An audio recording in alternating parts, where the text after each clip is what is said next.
Hey everybody, it's your buddy the Legend here, coming at you from the other side of the wall, finally inside of the brand new Fantasyland here at the Magic Kingdom. Gotten to see everything that's open so far. Pretty much everything that's open today is pretty much everything except for the new, very expensive Beauty and the Beast restaurant. And you know, I'm not sure how I feel about the expansion yet. First of all, it's very pretty. It's a very pretty area.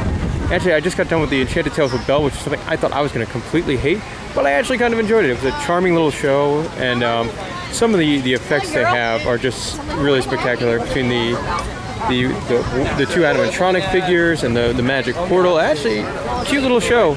If you had a 7-year-old girl, it might be your favorite thing in the world. But for me, being a 27-year-old coaster dork and not hating it, I mean, that's saying something. So give that a thumbs up, surprisingly. Thought I was going to hate it. Moving over here, you're going to see the entrance to the VR guest restaurant, which is, I think, probably the thing that most people are looking forward to the most about the expansion. And I've got my reservations up for another 2.5 months, but I'm going. I'm going to get my Magic Kingdom beer. And it's kind of odd because it has, I'm not sure if it has a cool entrance or not a cool entrance, because like some of the stuff leading up to it is really cool, but then this castle looks terrible. It looks like a shed on top of a bunch of rocks. But I mean, some of the detail looks wonderful, like these gargoyle guys on the way in. The waterfall over here looks fantastic. And like parts of it I love. It's just that castle. It's kind of like, it's like they're trying to do the Harry Potter thing and just fall on their face. But Bonjour, bienvenue. Thank you, Jeff. Welcome. All right, and also very cool. I love this up here. This entrance they built to go into the castle itself is very, very well done. So again, I think the best part about the Fantasyland so far, and my limited experience here, has been it's very, very pretty. See, I mean, that's just cool. Lots of detail and an awesome entrance to the new hot restaurant here at Disney World. I'm going to go over here to show you guys that waterfall, which I thought was really neat. You can see the Enchanted Tales with Belle is obviously right next to the castle area, which makes a lot of sense. Gonna wander around the sad gargoyle, and it's full.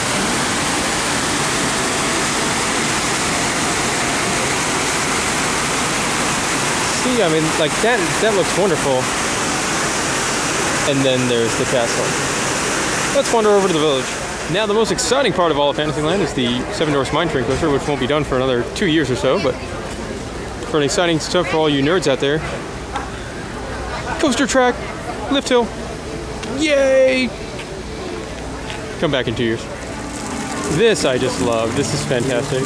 The statue of Gaston on LeFou, and even to make it better, it's got a dedication pack.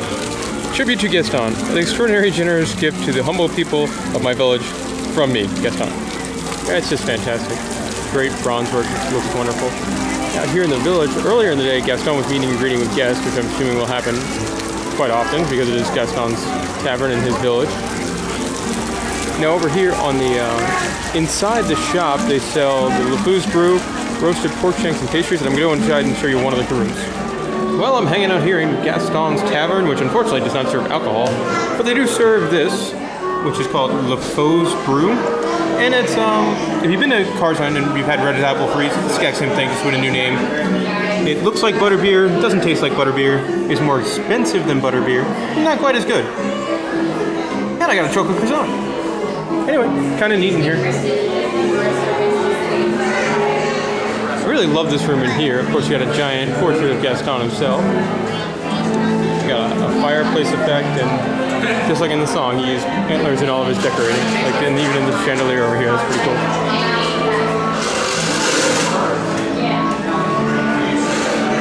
That is a pretty neat, cool little room.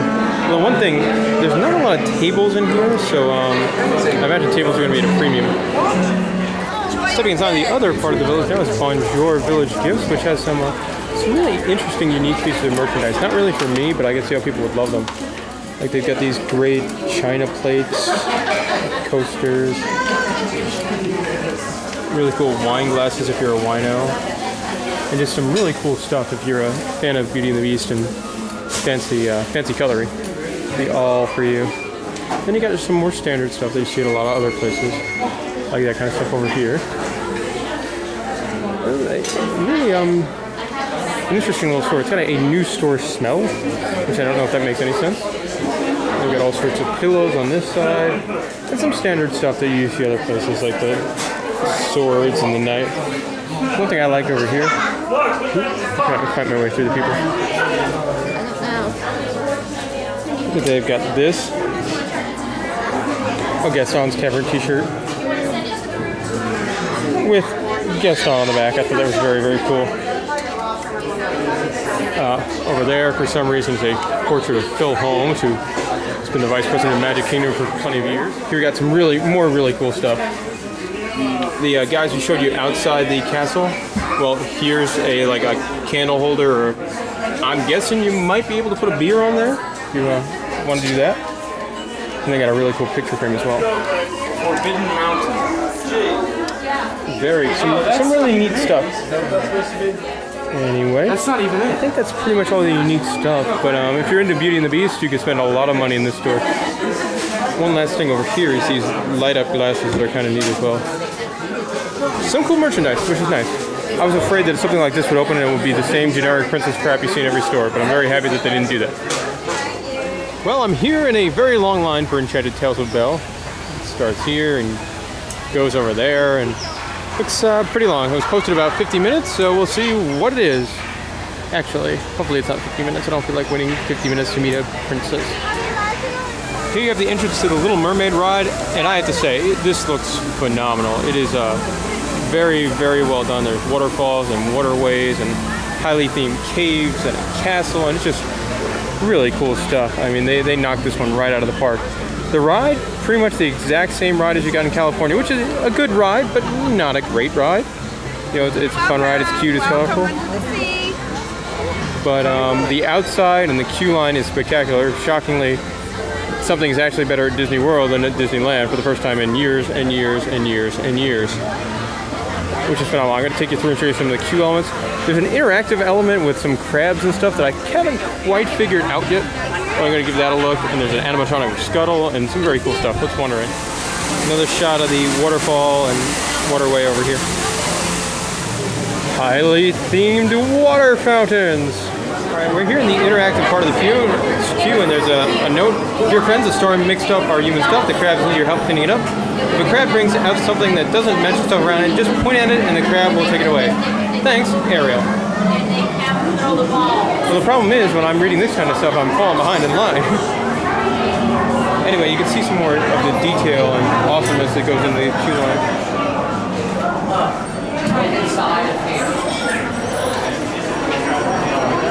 He is waving, kind of. No. See, there's something about crabs. Come to the Magic Kingdom. We've got crabs. Okay, I guess I see how this works. Moving over here, this one might work better on video. Hi, crab. Hi. You wave at them. I'm going to point at that thing. Nope, this is not doing anything. I just feel like an idiot. The crab's he's just giving me a blank stare. Like, you're cool. This is stupid. That's how it goes working. I'm moving on. Ooh, Scuttle.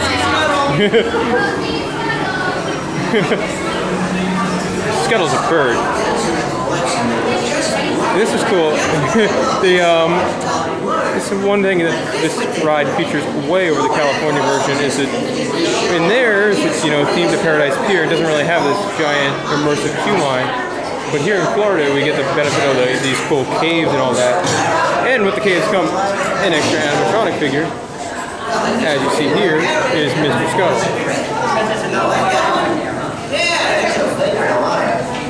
Wow, lots of activity today, huh? When are you leaving?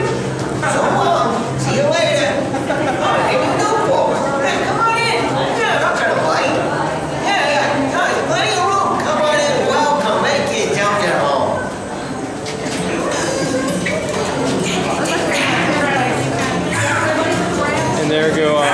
are the crabs. Apparently they're dancing. No. Cool animatronic. Alright, I'm in another room with the highly themed queue here, the Little Mermaid. And this one, I know it's kind of goofy, but gives me the vibe of like Poseidon's Fury over at Universal. I guess I spend way too much time in the theme parks. Anyway, I guess it's kind of dark to see on the video camera, but there's quotes and then pictures, and I mean, it's very well done. It's very, very detailed. Here we are in the last part of the queue, which is the loading and unload area.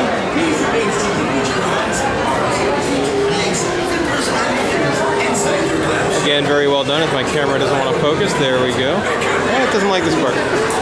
Anyway, another part that's very well done. Some cool details like these fish statues. What do you think? I think we should go for a ride. Over here on the right side of the attraction is the entrance to Ariel's Grotto, where it's a meet and greet with the princess character somewhere back there. I'm still debating on whether or not I want to go check this out. On the plus side, more waterfalls.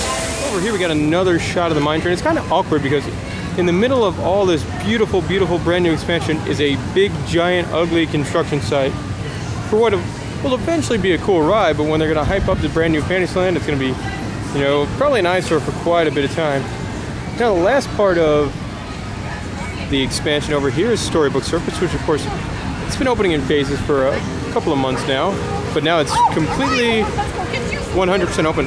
First, I love the entrance sign, how it has a carnival feel. And I know some people don't like the carnival feel because they think it's cheap, but I think it's very well done here. And of course, things have been open for a while. Over here on the right-hand side, you have Dumbo the Flying Elephant. In the back over there, you have the Barnstormer. The kind of stuff I'm going to be concerned about is more over here on the left side that's just open recently. You've got Big Top Souvenirs, which is a new big giant tent store replacing an old big giant tent store. But I mean, it's better than the old store because they do have some area-specific merchandise that you don't see anywhere else but in the shop. A lot of Dumbo stuff, a lot of Casey Jr. stuff. Like over here, you got a Dumbo shirt, an adorable Dumbo plate. You got some Dumbo coffee mugs, a Dumbo juice glass, and then something I really don't get. Kids area, kids store. How about the 4-pack of shot glasses? I don't know. I mean, I don't know who would do 4 shots at once. But I mean, it just seems inappropriate. One of the coolest pieces of merchandise. A cool drawstring bag. Some more Dumbo stuff. And of course, circus, Afro Circus, Afro Circus, Afro, polka dot, Afro. My favorite part of that movie. And spoiler alert, if you've seen Bill and Ted this year, they talk about that as well. Very cool. A lot of shirts for the little ones, not for somebody like me. And they even have an adorable baby onesie. So if you have a little one who loves the Dumbo area, there you go. Even got Humphrey the Bear on there. Again, more kind of stuff. Placemats and little kid food trays. And then the store itself is actually a really well-themed circus tent with some, you know, interesting carpeting design. I don't know who decided white carpet because it's already destroyed, but... And Humphrey the Bear, for all you Humphrey the Bear fans out there. And in the middle you can get, it's like, kind of like a candy shop, and you can get your Goofy glaciers and things like that.